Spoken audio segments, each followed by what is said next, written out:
Mimi naitwa Husna Nyange, meneja wa TRA mkoa wa Morogoro. Mimi na watumishi wenzangu leo hii tuna furaha kuweza kushiriki mbio hizi za Silu. Mbio hizi zimetukutanisha na walipa kodi.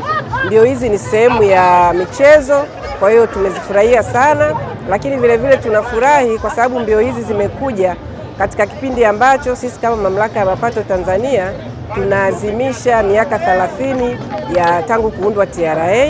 Kwa hiyo tunajivunia kushiriki mbio hizi wakati tunaadhimisha kipindi hicho. Tumeweza kutoa elimu kwa washiriki mbalimbali walioshiriki mbio hizi.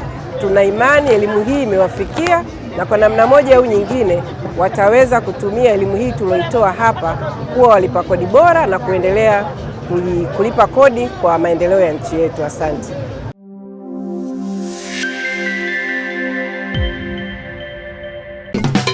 TRA, pamoja tunajenga taifa letu.